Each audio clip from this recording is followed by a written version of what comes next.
की एक छोटी सी कंट्री है जहाँ करीब 7 मिलियन लोग रहते हैं।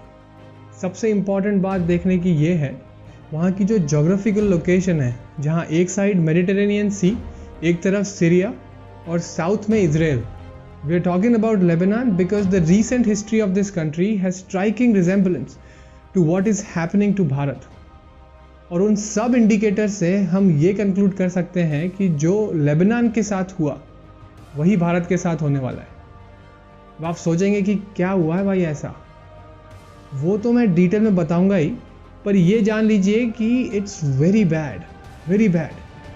तो अगर आप ये सोच के बैठे हैं कि जैसा चलता आया है वैसा ही चलेगा और आपके बच्चों का फ्यूचर सुरक्षित है उस देश में, तो जाग जाओ। इस नींद से जितनी जल्दी जागोगे उतना अच्छा है। If we don't wake up on time, there is nothing stopping Bharat from becoming another Lebanon. Welcome to new episode of breathing history.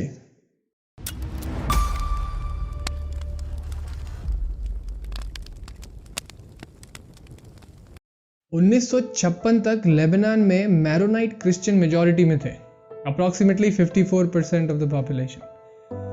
Lebanon and Israel, these were the only two democracies in the Middle East and also the only two non-Muslim countries. तो उसका जो conclusion आपको निकालना है आप निकालिए।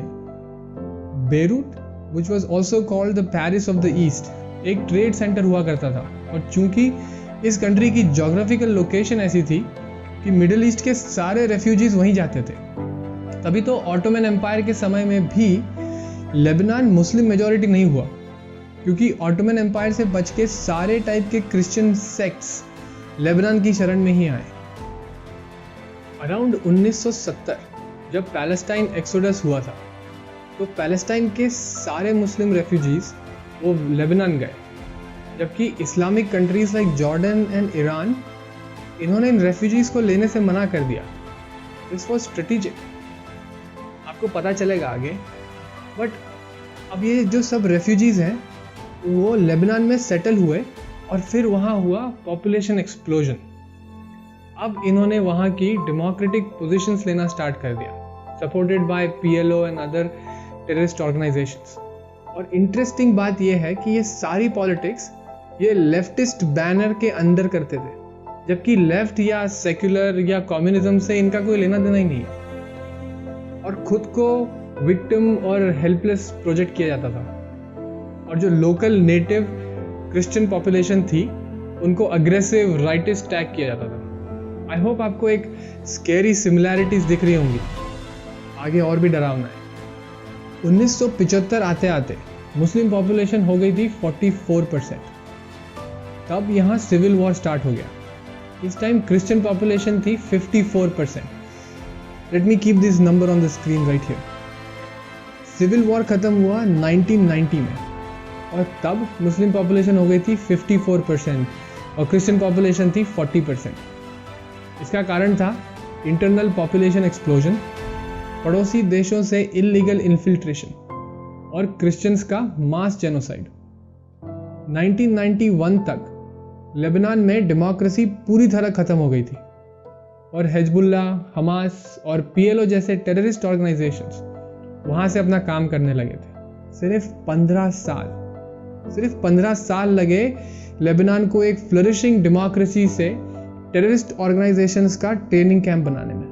अब इससे भारत का क्या लेना देना है वो देखते हैं, और वो समझने के लिए अगर मैं आपको कुछ 4 स्ट्राइकिंग सिमिलैरिटीज ही बता दूं जो वहाँ के लोकल क्रिश्चियंस ने किया था और हम कर रहे हैं आज भारत में, तो आप खुद ही समझ जाएंगे कि भारत में आने वाले समय में क्या हो सकता है।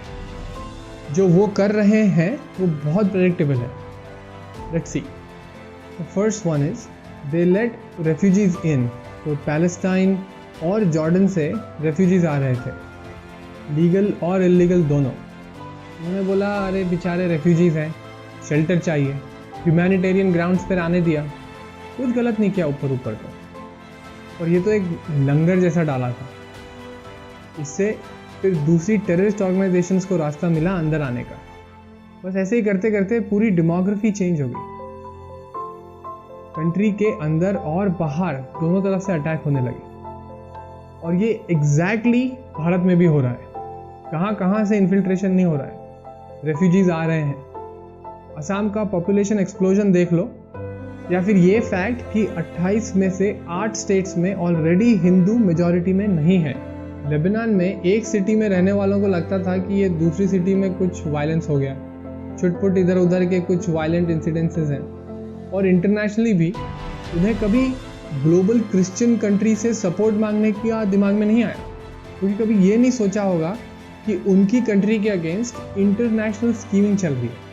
सेम भारत में भी हमको लगता है कि अरे ये राइट्स तो दिल्ली में हो रहे हैं, ये तो बेंगलोर के प्रॉब्लम है, एक्सोडस तो बंगाल में हो रहा है या कश्मीर में हुआ था, ये वहाँ के लोगों का लोकल इशू है।